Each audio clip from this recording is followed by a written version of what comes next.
Yeah,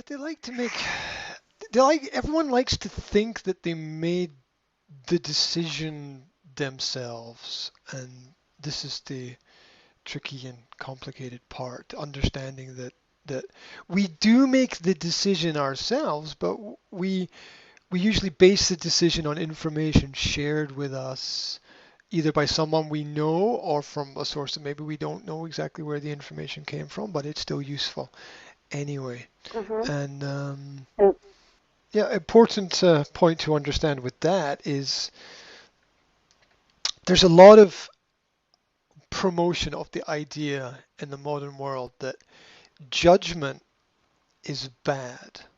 Judgment is bad. Now, there are two subtle types of judgment. There's the judgment of others and our own judgment of ourselves. Now, the judgment of others is inherently negative, but it's still a requirement that we make decisions that are the best decisions for ourselves in whatever it is that we do. And part of that is having the ability to correctly judge our relationship with other people, who they are, should we spend time with them, is it going to be productive and worthwhile, what kind of characteristics do they have, and this applies to anything from friendships to colleagues at work, and obviously there's people that we want to spend more time with and people we want to spend less time with, but um, there's a lot of promotion about this that you shouldn't judge, and essentially there's a lot of truth in that, but we still need to make decisions. So mm-hmm. it's very important to understand that everything is a coin with two sides. Everything is a Mm-hmm. coin with two sides, where love and hate are essentially the same thing. Love and hate are essentially the same thing. You whether you love something or hate something, it's still a powerful emotional response that either like a magnet, you're either attracted to something or you're repelled away from it. And you can't hate something if you don't love. Wonder. Love it. You can't hate something if you don't love, because the reason why you hate is because you want things to be better, because you love something. Mm-hmm. That's the reason why we hate. We hate something because we think it's wrong, because we have this idea about what is right and we want things to be better for everybody. So you can't hate if you don't love.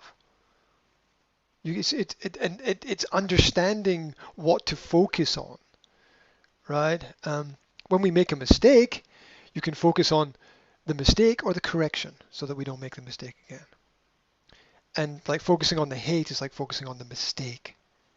It's the wrong element to focus on. It's there, but we need it in order to understand that there's love there. Very often in life, this is my experience with people in relationships, is that two people who love each other at some point end up hating each other.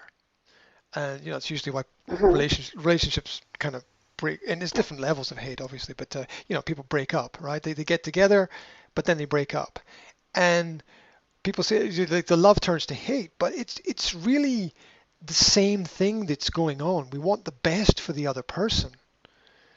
It's just our ideologies are different, and we have trouble expressing that, and we focus on the wrong element because of the society and pressures in life, and our closeness to people and our want for things to be better. We don't Mm-hmm. want bad things to happen to our partners in life or our friends. Inherently, we don't want that. But it's just difficult to frame it in a way that's positive and optimistic. But it's necessary to do that to make progress, which is totally off track from what I wanted to discuss. Right.